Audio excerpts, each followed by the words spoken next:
अस्सलामु अलैकुम वरहमतुल्लाहि ताला वबरकातुह। मरकज़ अहले सुन्नत जामिया रज़विया मंज़िल इस्लाम के यूट्यूब चैनल हम सबक दरस निज़ामी में आपका खैर मकदम है। प्यारे बच्चों, जिन्होंने अब तक हमारे चैनल को सब्सक्राइब नहीं किया है वो ज़रूर सब्सक्राइब कर लें और बेल आइकन यानी घंटी भी बजा दें ताकि हर वीडियो की नोटिफिकेशन इत्तला अपलोड करते ही आप तक पहुँच जाए। और अपने साथियों से भी शेयर करना ना भूलें ताकि उनको भी फ़ायदा हासिल करने का मौका मिले। और बात पसंद आए तो लाइक भी किया करें और अपने क़ल्बी तअस्सुर को ज़रूर कमेंट करके बताएं। बिस्मिल्लाहिर्रहमानिर्रहीम। लाकिन्ना हुवल्लाहु रब्बी, लेकिन वो मेरा अल्लाह मेरा रब है। तो यहाँ पर साहिब तफसीर पहले तो लाकिन्ना के बारे में क़िरात बयान कर रहे हैं। फरमाते हैं कि लाकिन्ना बिल अलिफ फिल वस्ल, यानी लाकिन्ना की दो हालतें बयान कर रहे हैं। एक ये कि लाकिन्ना वस्ल के साथ पढ़ा जाए लाकिन्ना हुवल्लाहु रब्बी, और एक ये है कि लाकिन्ना पर वक्फ़ कर दिया जाए लाकिन्ना हुवल्लाहु रब्बी। तो फरमाते हैं साहिब तफसीर के लाकिन्ना बिल अलिफ, अलिफ के साथ हालत वस्ल में ये शामी क़िरात है। शामी क़िरात का मतलब यह है कि इब्ने आमिर शामी की क़िरात है ये, अलिफ के साथ हालत वस्ल में। वल बाक़ूना बग़ैर अलिफ, और हालत वस्ल में बाकी तमाम कुर्रा, जो 6 कुर्रा बचे या 2 कारी और मिला लो तो कुल मिला के, या 3 कारी और मिला लो तो कुर्रा अशरा में से इब्ने आमिर शामी को निकालकर बाकी तमाम कारियों की क़िरात जो है वो बग़ैर अलिफ के है हालत वस्ल में, यानी लाकिन्ना बग़ैर अलिफ के।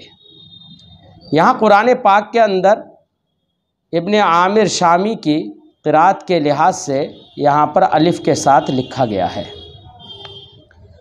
फरमाते हैं वो बिल अलिफ फिल वक्फ़ इत्तिफ़ाक़ुन, हालत वक्फ़ में अलिफ के साथ सबका इत्तिफ़ाक़ है, यानी तमाम कुर्रा सबआ और 3 और कारी मिलाकर कुर्रा अशरा, तमाम कुर्रा हालत वक्फ़ में अलिफ के साथ बिल इत्तिफ़ाक़ पढ़ते हैं, यानी लाकिन्ना अलिफ के साथ। अब साहिब तफसीर लाकिन्ना की अस्ल बयान कर रहे हैं। फरमाते हैं व अस्लुहु लाकिन अना, लाकिन्ना की अस्ल बता रहे हैं कि लाकिन्ना की अस्ल है लाकिन अना। अब ये लाकिन्ना कैसे बन गया? तो फरमाते हैं कि लाकिन अना था तो अना का जो ज़मीर मुतकल्लिम है ना अना, तो उसका हमज़ा हज़्फ़ कर दिया गया, और जब हमज़ा हज़्फ़ कर दिया गया तो अब लाकिन का नून हुआ और हमज़ा पे फ़तहा था, हमज़ा तो हज़्फ़ कर दिया, तो अब वो हमज़ा का फ़तहा जो है पहले नून पर चला गया। अब हो गया लाकिना ना, ये हो गया। अब 2 नून एक साथ आ गए, तो एक जिन्स के जब 2 हर्फ एक साथ आ जाएं तो ऐसी सूरत में एक का दूसरे में इदगाम कर देते हैं। ये कायदा आपने पढ़ा है।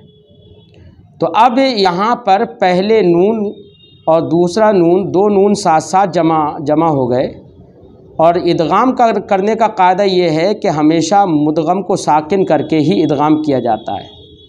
तो अब हमज़े की जो हरकत पहले लाकिन के नून पर आ गई थी, अब वो हरकत को इदगाम करने की गर्ज से ख़त्म कर देंगे, साक़ित कर देंगे, और फिर पहले नून का दूसरे नून में इदगाम कर दिया, फिर हो गया लाकिन्ना।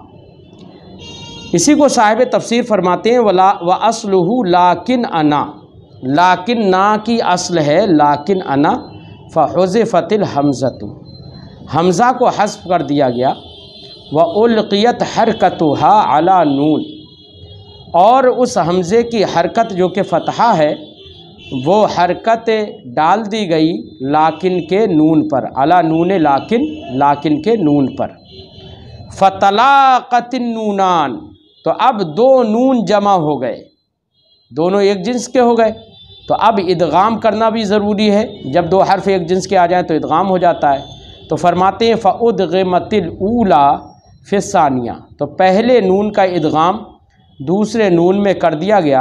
और इदगाम के लिए ये ज़रूरी है कि मुदगम साकिन हो, तो पहले को साकिन कर दिया गया। इसीलिए साहिब तफसीर ने फरमाया बादा अन सकनत, बाद इसके कि पहले नून, पहला वाला जो नून है वो साकिन हो गया, तो साकिन होने के बाद एक नून का इदगाम दूसरे नून में कर दिया गया।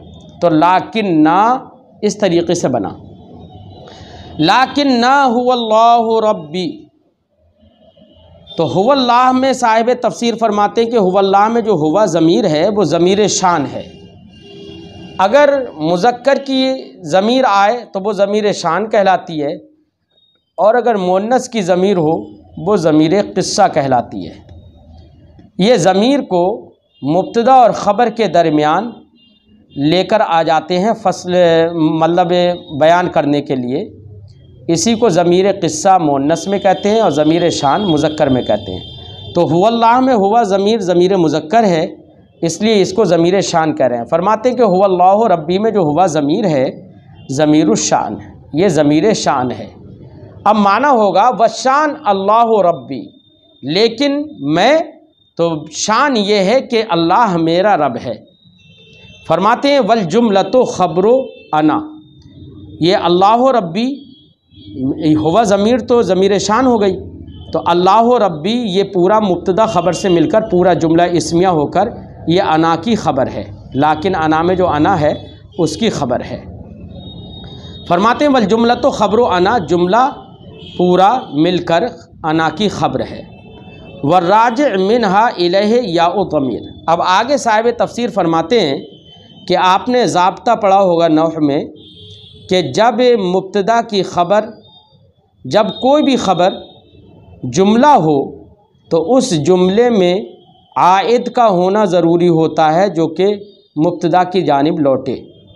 तो अब यहाँ पर जब अल्लाह रब्बी ये ख़बर बन गया पूरा जुमला, तो इसमें आइद क्या है? तो फरमाते हैं कि इसमें आइद वो याए मुतकल्लिम जो है, जो ज़मीर है, वो याए ज़मीर जो है वही आइद है। इसी को साहिब तफसीर फरमाते हैं वर्राज मिनहा इलैहि, और इस जुमले से आइद और राज जो है मुब्तदा की जानिब याओ ज़मीर, वो याए ज़मीर है। वह हुआ इस्तिदराकुन लिक़ौलिही अकफ़रता बिल्लाही। माँ कबल में इस मुस्लिम भाई ने अपने काफिर भाई से कहा था अकफ़रता बिल्लज़ी ख़लक़का मिन तुराब, क्या तूने कुफ्र किया उस ज़ात के साथ जिसने तुझे मिट्टी से पैदा किया? तो अब इसने उसके कुफ्र को बताया था कि तू तो काफिर है, अल्लाह के साथ तूने तो कुफ्र किया, जिसने तुझे पैदा किया उसके साथ तूने कुफ्र किया। तो अब एक सवाल हुआ कि वो तो उसको तो तूने काफिर कह दिया, लेकिन तू कौन है? तो उसका जवाब ये हो गया कि लाकिन्ना हुवल्लाहु रब्बी, यानी इस्तिदराक का मतलब ये कि एक सवाल पैदा हुआ कि जब तूने उसको काफिर कह दिया तो तू कौन है? तो अब उस सवाल का जवाब इसने दे दिया लाकिन्ना हुवल्लाहु रब्बी, लेकिन मैं तो अल्लाह मेरा रब है, यानी मैं अल्लाह पर यकीन रखता हूँ, अल्लाह पर ईमान लाता हूँ, अल्लाह पर मेरा ईमान है, तो मैं मोमिन हूँ। ये इस्तिदराक का जवाब दे दिया। इसी को साहिब तफसीर ने फरमाया वह हुआ इस्तिदराकुन, ये लाकिन्ना हुवल्लाहु रब्बी ये जुमला जो है ये इस्तिदराक है उसके कौल अकफ़रता का। क़ाल लिअख़ीहि अंता काफ़िरुन बिल्लाह, इस मुसलमान भाई ने अपने भाई से कहा था अंता काफ़िरुन बिल्लाह, तू अल्लाह के साथ कुफ्र करने वाला है। लाकिन्नी मोमिनुन मुवहिदुन, लेकिन मैं मोमिन हूँ और अल्लाह को एक मानने वाला हूँ। कमा तक़ूलो, साहिब तफसीर फरमाते हैं कि यहाँ पर लाकिन्ना ये इस्तिदराक के लिए है ना, बिल्कुल इस्तिदराक का मतलब यही होता है कि माक़बल में कोई हुक्म किसी के लिए साबित किया गया, तो अब फ़ौरन एक सवाल पैदा हो जाता है कि फिर तू कौन है। तो जैसे कि एक मिसाल से समझा रहे हैं, कमा तक़ुल, जैसे कि आप कहते हैं ज़ैदुन गायबुन लाकिन्ना अमरन हाज़िरुन, ज़ैद गायब है लेकिन अम्र हाजिर है ना। तो लाकिन्ना उमरन हाजिरुन, लाकिन्ना अमरन हाजिरुन, लेकिन अम्र हाजिर है। तो अमरन है, ये वाव यहाँ पर नहीं लिखा गया क्योंकि अम्र का वाव हालत नस्बी में नहीं लिखा जाता है। कहते हैं कि कमा तक़ुल, जैसे कि तुम कहते हो ज़ैदुन गायबुन, ज़ैद गायब है। तो जैसे ये जुमला बोला ज़ैद गायब है तो एक सवाल पैदा हुआ कि हाजिर कौन है। तो अब उसका जवाब दे दिया गया लाकिन्ना अमरन हाजिरुन। वैसे यहाँ पर सवाल हुआ कि जब तूने उसको काफिर कह दिया तो तू कौन है, तो उसका जवाब उसने दे दिया लाकिन्ना हुवल्लाहु रब्बी। ये है इस्तिदराक। फरमाते हैं वफ़ीहे हस्फुन, और इस कौल में हस्फ है। हस्फ कैसे है, यानी यहाँ पर इस जुमले में लाकिन्ना हुवल्लाहु रब्बी में हस्फ है। हस्फ कैसे है, फरमाते हैं यहाँ पर असल इबारत है अक़ूलु हुवल्लाहु रब्बी, लेकिन मैं ये कहता हूँ कि वो अल्लाह मेरा रब है। तो अक़ूलो यहाँ पर महज़ूफ़ निकाल लिया साहिब तफसीर ने और कहा कि यहाँ पर अक़ूलो महज़ूफ़ है। अब ये अक़ूलो महज़ूफ़ माना क्यों, कोई ना कोई करीना, कोई ना कोई दलील होना चाहिए इस बात पर। तो साहिब तफसीर फरमाते हैं कि दलील जो है वो आने वाला जुमला है, क्योंकि आने वाले जुमले का अत्फ़ इसी जुमले पर किया गया है। और आने वाला जुमला है वला उश्रिकु बिरब्बी अहदा, और मैं अपने रब के साथ किसी को शरीक नहीं ठहराता। तो वला उश्रिकु बिरब्बी अहदा ये जुमला है और इस जुमले का अत्फ़ हुवल्लाहु रब्बी ही पर है, लाकिन्ना हुवल्लाहु रब्बी पर अत्फ़ है। तो अब अत्फ़ मातूफ़ है और मातूफ़ के माबैन अच्छा ये होता है कि जुमला फ़ेलिया का अत्फ़ जुमला फ़ेलिया पर किया जाए और जुमला इस्मिया का अत्फ़ जुमला इस्मिया पर किया जाए। तो जब वला उश्रिकु बिरब्बी अहदा ये जुमला फ़ेलिया है तो अब इसका मतलब यह है कि इसका अत्फ़ लाकिन्ना हुवल्लाहु रब्बी पर किया गया। तो इसका मतलब यह है कि लाकिन्ना हुवल्लाहु रब्बी ये भी जुमला ये भी फ़ेलिया होना चाहिए। इसलिए साहिब तफसीर ने कहा कि यहाँ पर अक़ूल महज़ूफ़ है, तो अब माना होगा लाकिन्ना अक़ूल, लेकिन मैं कहता हूँ हुवल्लाहु रब्बी वो मेरा रब है। लिहाजा अक़ूल महज़ूफ़ मान लिया। क्यों, दलील ये है कि आने वाला जुमला जुमला फ़ेलिया जो है उसका अत्फ़ इस पर है, लिहाजा ये भी जुमला फ़ेलिया होना चाहिए, इसलिए अक़ूल फ़ेल महज़ूफ़ माना। फरमाते हैं वफ़ीह हस्फ़ुन, इस जुमले में हस्फ़ है। असल इबारत है अक़ूल हुवल्लाह, ये असल है।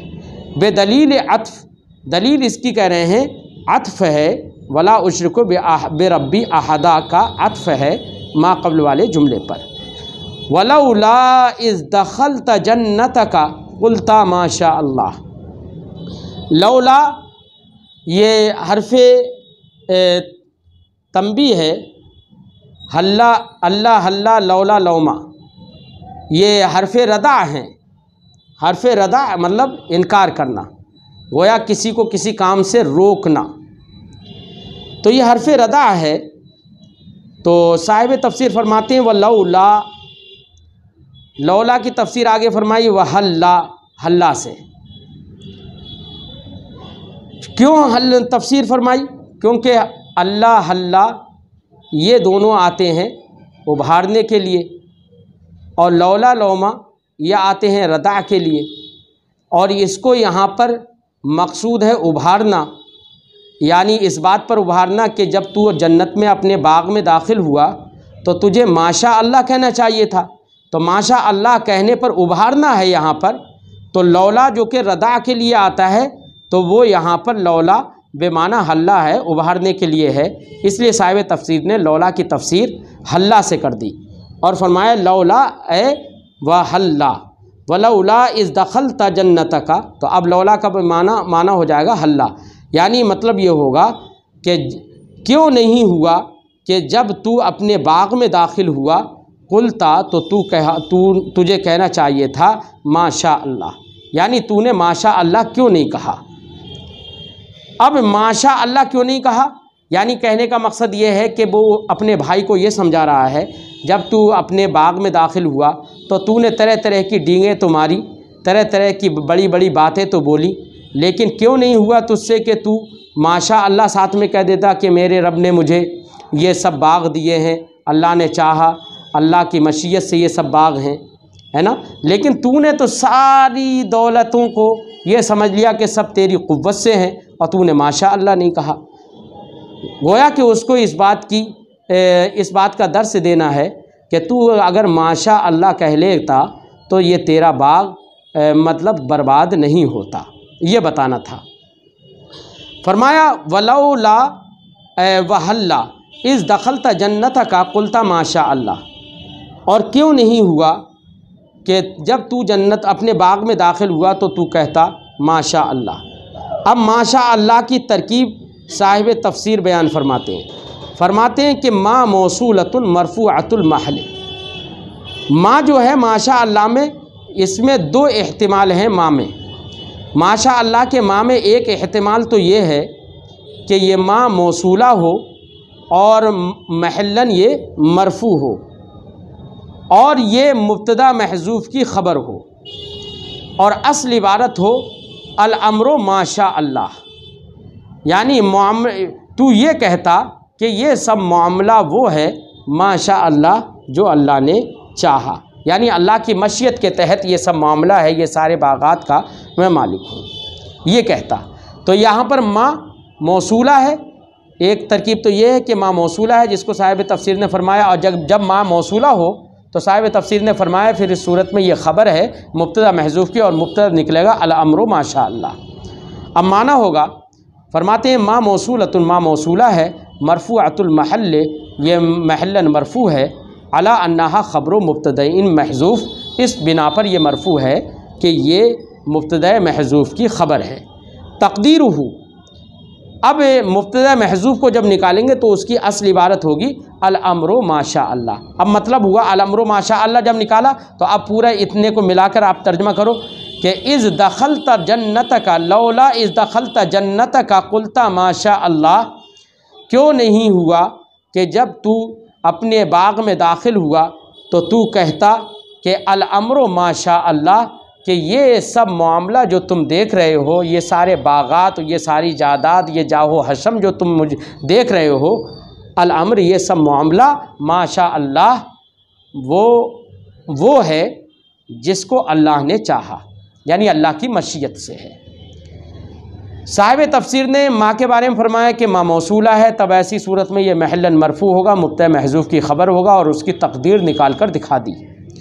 और आगे दूसरा एहतमाल ज़िक्र कर रहे हैं, फरमाते हैं औ शर्तियतुम मंसूबतुल मौदा, या ये कि माँ यहाँ पर शर्तिया है और ये महलन और अपने मौज़ा के एतबार से, अपनी जगह के एतबार से, अपने महल के एतबार से ये मंसूब है। अब ये शर्तिया अगर है तो अपने महल के एतबार से मंसूब है। महल के एतबार से मंसूब इसलिए होगा अब ये कि अब ऐसी सूरत में ये शाह अल्लाह का मफूल बिही मुक़द्दम हो जाएगा, और जब ये इसमें ये जो शर्तिया जब हो गया तो अब इसकी जज़ा क्या होगी, तो फरमाते हैं कि जज़ा अब इसकी महजूफ़ मान ली जाएगी। असली अब जज़ा महजूफ़ मानेंगे तो माना होगा अय्यो शैइन शाह अल्लाह कान, अय्या शैइन शाह अल्लाह काना, तो काना जज़ा महजूफ़ है, माना है कि अल्लाह ने जो चाहा वो हुआ। अय्या शैइन शाह अल्लाह काना, अल्लाह ने जो चीज़ चाही वो हुई। तो अब यहाँ पर अय्या शैइन, ये शाह अल्लाह का मफूल बिही मुक़द्दम है, और ये अय्या शैइन ये शर्त हो जाएगा, और काना फ़ेले काना जो है, जो महजूफ़ है, जो निकाल कर दिखाया साहिब तफसीर ने, वो उसकी जज़ा हो जाएगा। वल माना, फरमाते हैं कि यहाँ पर माना ये होगा हल्ला कुलता इंदा दुखूलिहा व नज़र इला मा रज़क़कल्लाहु मिनहा अल अम्रु माशा अल्लाह इअतिराफ़न बिअन्नहा। फरमाते हैं कि अब ये तरकीब जो हमने ज़िक्र कर दी, अब दोनों तरकीबों के एतबार से माना दिखा रहे हैं कि माना क्या होगा। फरमाते हैं कि अब माना होगा हल्ला कुलता इंदा दुखूलिहा व नज़र इला मा रज़क़ल्लाहु मिनहा अल अम्रु माशा अल्लाह, क्यों तूने नहीं कहा जन्नत में दाखिल होने के वक्त व नज़र इला मा रज़क़ल्लाहु मिनहा, और बागात में अल्लाह ने जो भी बागात से जो भी तुझे अल्लाह ने रिज़्क़ दिया उसकी तरफ देखने के वक्त तूने क्यों नहीं कहा अल अम्रु माशा अल्लाह, कि ये सब मामला वैसा है जैसा अल्लाह ने चाहा।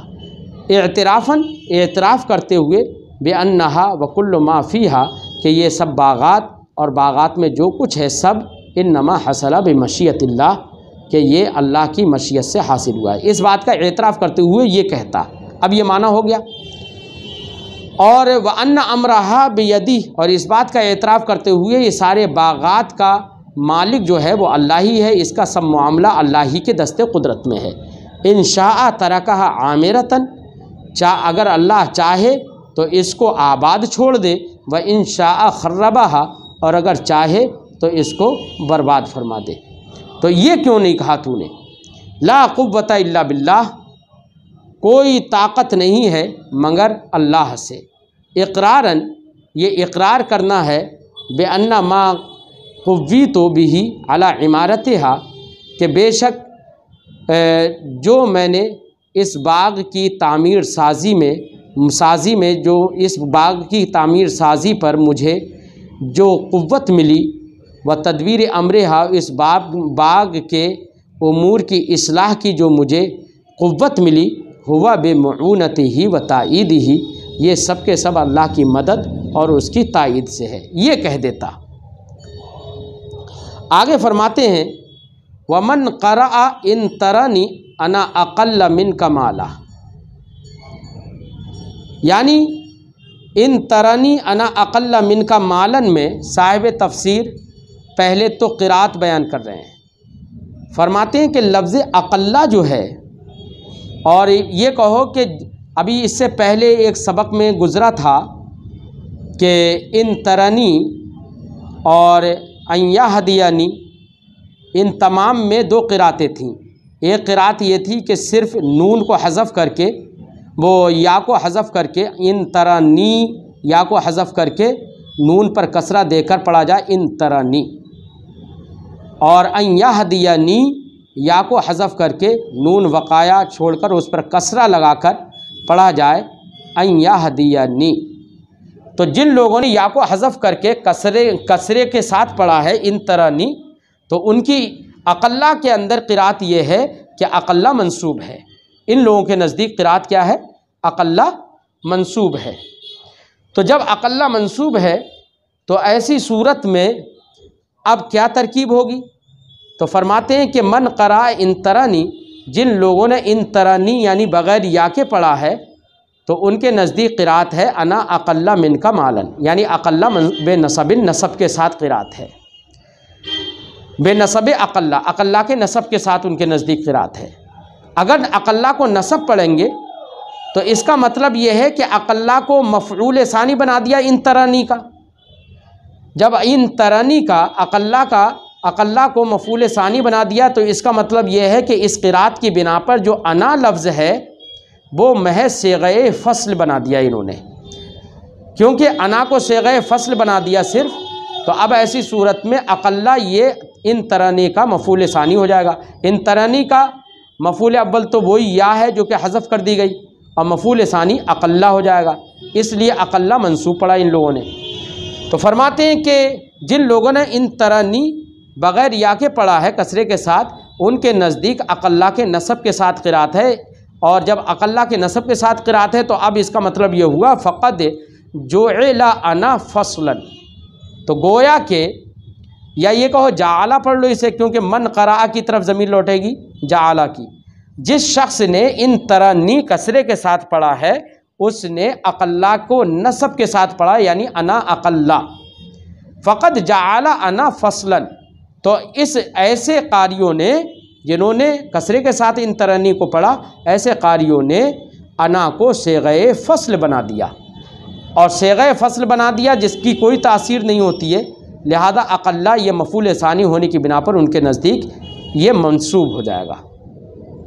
वमन रफ़ा, और जिसने रफ़ा पढ़ा यानी अक़ल्लो भी पढ़ा है बाज़ कारियों ने, तो जिन कारियों ने इन तरनी या के साथ पढ़ा तो उन्होंने रफ़ा के साथ पढ़ा इसे। तो कह रहे हैं कि वो मन रफ़ा, जिन्होंने रफ़ा दिया इसको, तो वो रफ़ा देने वाले कौन हैं?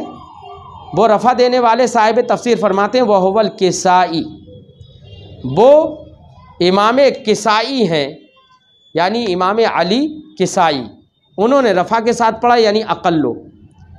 लेकिन मैं आपको यहाँ पर ये बताऊँ कि इमाम किसाई की अगर आप रिवायात को पढ़ेंगे तो इमाम किसाई की यहाँ पर कोई भी क़िरात रफ़ा के साथ नहीं है, यानी इमाम किसाई ने भी अक़ल्ला को नसब के साथ ही पढ़ा है।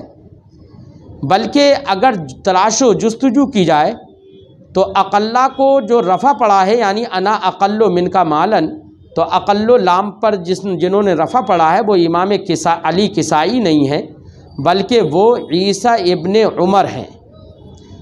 जब ईसा इब्ने उमर हैं, और ईसा इब्ने उमर उन क़ुर्रा से नहीं है जिनकी क़िरात मुतवातिरा कहलाती है। इसका मतलब ईसा इब्ने उमर का ये कौल है कि उन्होंने अक़ल्लो यानी रफ़ा के साथ पढ़ा, लिहाजा ये क़ुर्रा अशरा में से नहीं है।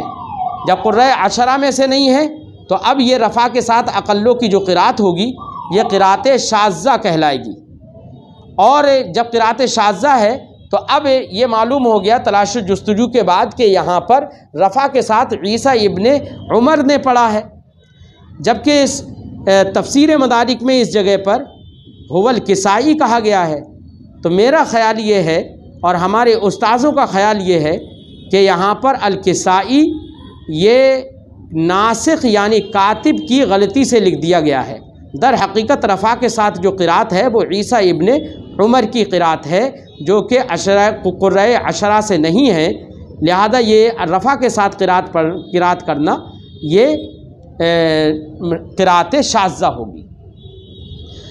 बहरहाल तो हुवल किसाई जो लिख दिया गया है इस किताब में, यहाँ पर ये नासिख यानी कातिब की गलती है।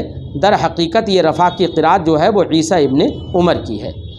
बहरहाल साहिब तफसीर फरमाते वो मन रफ़ा, और जिन्होंने रफ़ा पढ़ा वो किसाई हैं, हालांकि किसाई नहीं है, वो ईसा इब्ने उमर हैं। जालहू मुब्तदा, तो जिन्होंने रफ़ा के साथ पढ़ा उन्होंने अक़ल्लो मिनका मालन जो है उसको मुब्तदा बना दिया। जालहू मुब्तदा, उन्होंने अना को मुब्तदा बनाया, सेग़े फ़स्ल उन्होंने नहीं बनाया अना को, बल्कि अना को मुब्तदा बनाया और व अक़ल्लो, और अक़ल्लो को ख़बरहू उसकी ख़बर बना दिया। वल जुमलतो मफ़ऊलन सानिया, और फिर ये पूरा जुमला मिल मिलाकर इनके नज़दीक इन तरने का मफ़ऊल सानी होगा। वही फरमाते हैं वल जुमलतो मफ़ऊलन सानिया ले तरनी, और इन लोगों के नज़दीक यानी रफ़ा पढ़ने वालों के नज़दीक जो पूरा जुमला है अना मुब्तदा हो जाएगा, अक़ल्लो मिनका मालन पूरा ख़बर हो जाएगा, मुब्तदा ख़बर से मिलकर जुमला इस्मिया हो जाएगा, और जुमला इस्मिया होकर ये इन लोगों के नज़दीक तरनी का, ले तरनी करें ना कि सानिया मफ़ऊलन सानियन ले तरनी, ये तरनी का मफ़ऊल सानी हो जाएगा पूरा जुमला। आगे साहिब तफसीर फरमाते हैं वफ़ी क़ौलिही व वलदा इन तरनी अना अक़ल्ल मिनका मालन व वलदा, मालन व वलदा। इस भाई ने कहा था अगर तू मुझे देखे तो अना अक़ल्ला मिनका मालन, तू मुझे देखे तो तू मुझे देखेगा कि मैं माल के एतबार से कम हूँ तुझसे, व वलदा, और औलाद के औलाद ज़ुकूर के एतबार से मैं तुझसे कम हूँ। तो यहाँ पर अल्लाह पाक ने वह वलदा फरमाया, जबकि इससे पहले गुज़रा कि जब इसके काफिर भाई ने कहा था अना अक्सर मिनका मालूम व अअज़्ज़ु नफ़रा, तो अअज़्ज़ु नफ़रा जहाँ पर आया तो वहाँ पर नफ़र की तफसीर में साहिब तफसीर ने फरमाया कि नफ़र की तफसीर अंसारन व हशमन से भी की, यानी खुदाम आवान व अंसार से भी तफसीर की नफ़रन की, और औलाद ज़ुकूर से भी एक तफसीर ज़िक्र की। तो कुछ मुफस्सिरीन ने नफ़र की तफसीर औलाद ज़ुकूर से की है। तो साहिब तफसीर फरमाते हैं कि यहाँ पर अल्लाह रब्बुल इज़्ज़त ने जब ये फरमाया कि उसके मुस्लिम भाई ने यह कहा कि मैं तुझसे माल के लिहाज से कम हूँ और औलाद ज़ुकूर के एतबार से कम हूँ, तो यहाँ पर वलदन का ज़िक्र करना ये नुसरतुल लिमन फस्सरन नफ़रा बिल औलाद, ये तायीद है उस शख्स की, उन कुर्रा की, उन मुफस्सिरीन की जिन मुफस्सिरीन ने नफ़र की तफसीर औलाद से की है, क्योंकि यहाँ पर तो अक़ल्ला मिनका माला व वलदा, यहाँ तो वलद ही का जिक्र हो गया। तो इसका मतलब यह है कि इसके मुकाबले में वहाँ पर आज़ो नफ़रा जो है वो नफ़र से मुराद औलाद ज़ुकूर है, लिहाजा यहाँ पर वलद का ज़िक्र ये तायीद है उनकी जिन्होंने तफसीर नफ़र की औलाद से की है। फ़ी क़ौलिही, अल्लाह के इस फरमाने में, व आज़ो नफ़रा, यानी आज़ो नफ़रा में जो नफ़र की तफसीर औलाद ज़ुकूर से की, जिन लोगों ने ये तफसीर की उनकी तायीद है अल्लाह के इस फरमान से व वलदा से।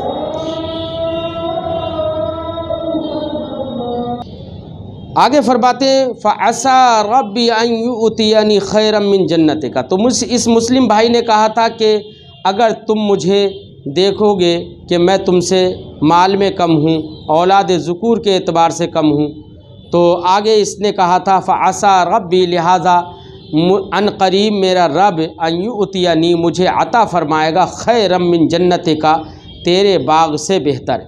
यानी ये इसके मुस्लिम भाई ने कहा कि मुझे अल्लाह की ज़ात पर भरोसा है कि वो मुझे तुझसे बेहतर बागात अता फरमाएगा। अब इसमें दोनों एहतिमाल हैं कि अन युअतियनी खैरम मिन जन्नतिका, ये दुनिया ही में अता फरमाए या आखिरत में अता फरमाए, दोनों एहतिमाल हैं। इसलिए साहिब तफसीर ने फरमाया कि अन करीब मेरा रब मुझे तेरे बाग से बेहतर अता फरमाएगा, फिर दुनिया में और फिल उक़बा या आखिरत में। व युरसिल अलैहा हुस्बानन मिनस समाई फतुस्बिह सईदन ज़लक़ा और युस्बिह माउहा गौरा फलन तस्ततीअ लहू तलबा।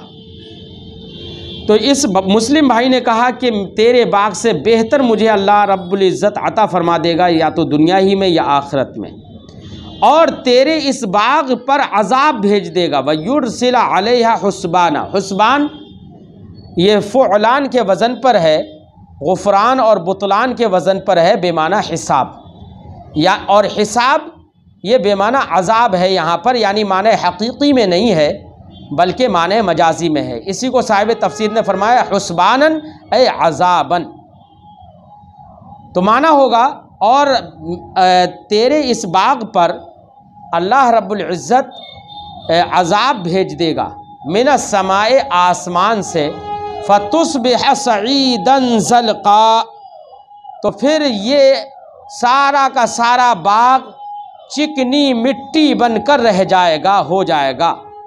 तो सईदन का माना होता है मिट्टी और ज़लक़ा का माना जिस पर फिसला जाए।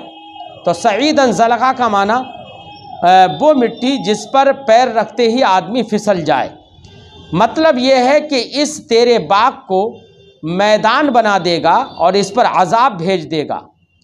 इसीलिए साहिब तफसीर ने सईदन ज़लक़ा की तफसीर की, अर्दन बैदा युज़लक़ु अलैहा लिमलासतिहा, यानी सईदन ज़लक़ा वो सफ़ेद ज़मीन होती है, युज़लक़ु अलैहा लिमलासतिहा, जिसकी चिकनाहट की वजह से उस पर फिसला जाता है, यानी फिसलन हो जाती है।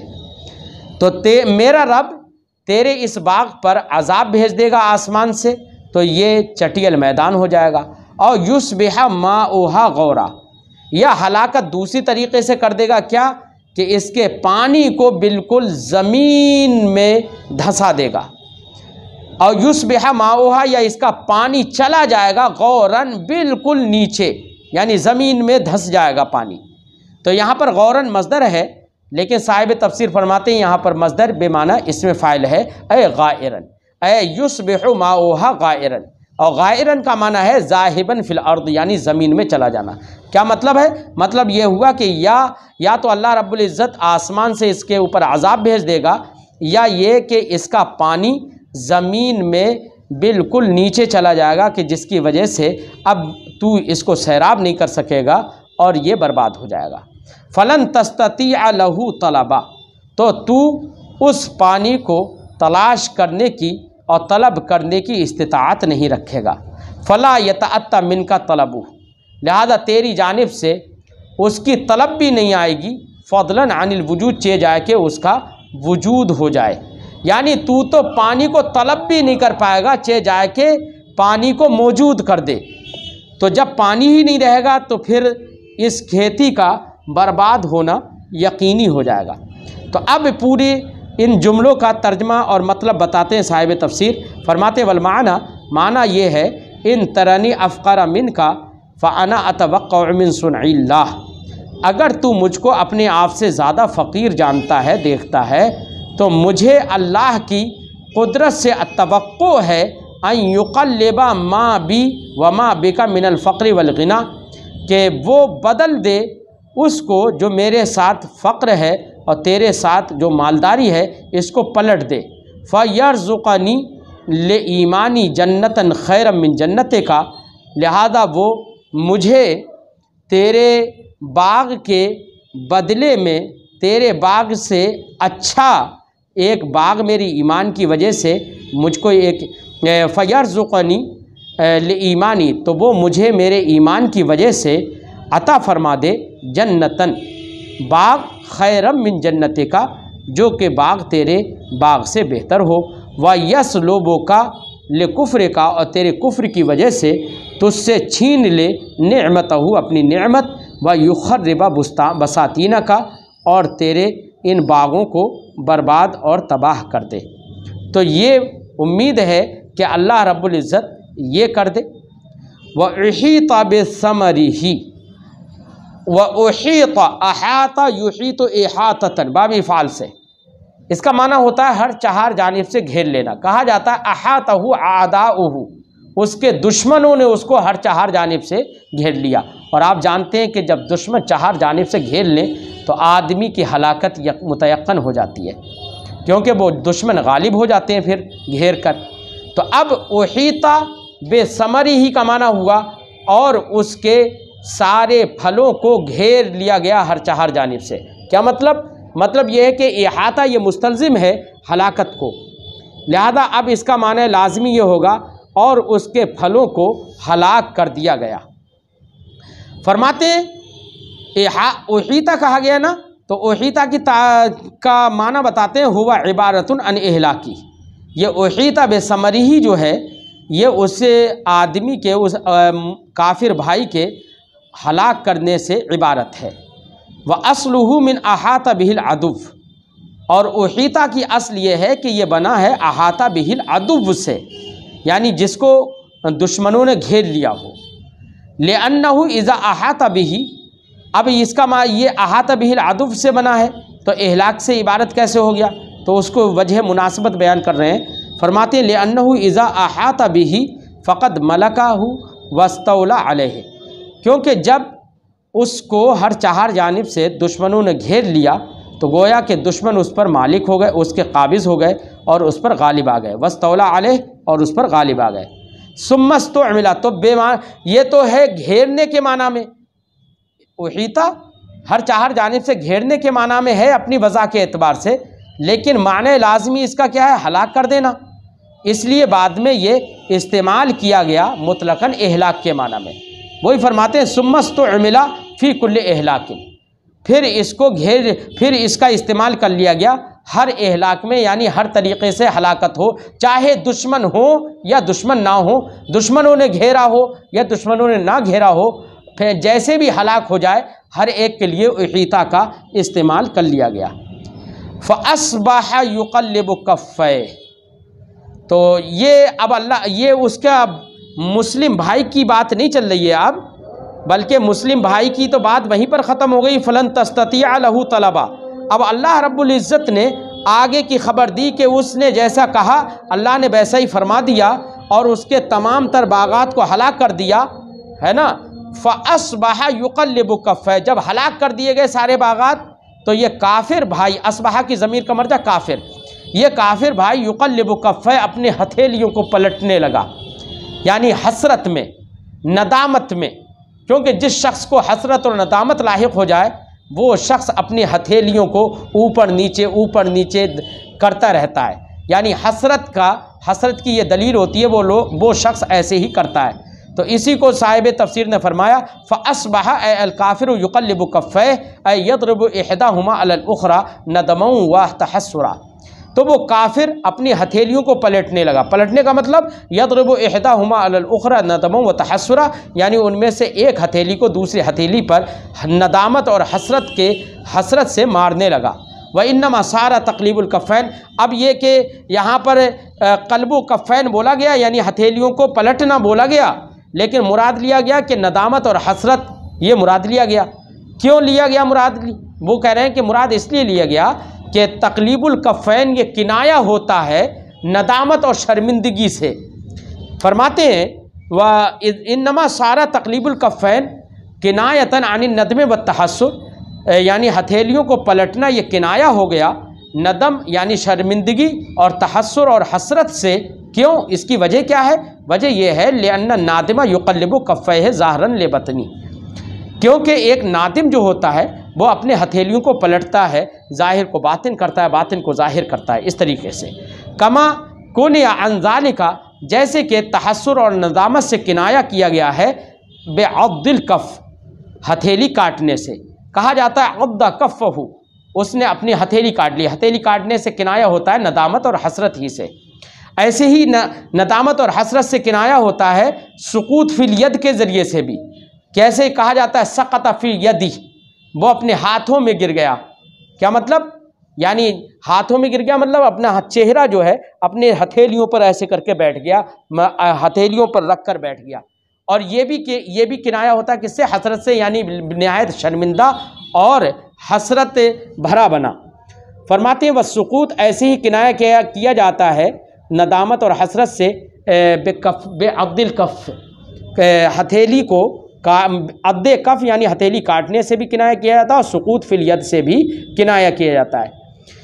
वलिअन्नहु फ़ी माना नदम उद्दिया लितादियतहु बिअला, कह रहे हैं कि जब यहाँ पर तकलीब कफ़ैन ये नदम और तहस्सुर और हसरत और नदामत और शर्मिंदगी के माना में जब हो गया, तो अब नदामत और हसरत के लिए जो अला का सिला इस्तेमाल होता है वही सिला यहाँ पर भी इस्तेमाल हुआ और इसको मुताद्दी कर दिया गया अला के ज़रिए से। कान्नहु क़ीला, गोया कि कहा गया फ़अस्बह यंदेमोन ज़रबा से, फ़अस्बह यंदेमु अला मा अनफ़क़ फ़ीहा, तो वो शर्मिंदा होने लगा उस पर अला मा अनफ़क़ फ़ीहा, जो उसने बागात में और बागात की तामीर में और उसकी इमारत साजी में जो खर्च किया था। बात हम यहीं पर ख़त्म करते हैं।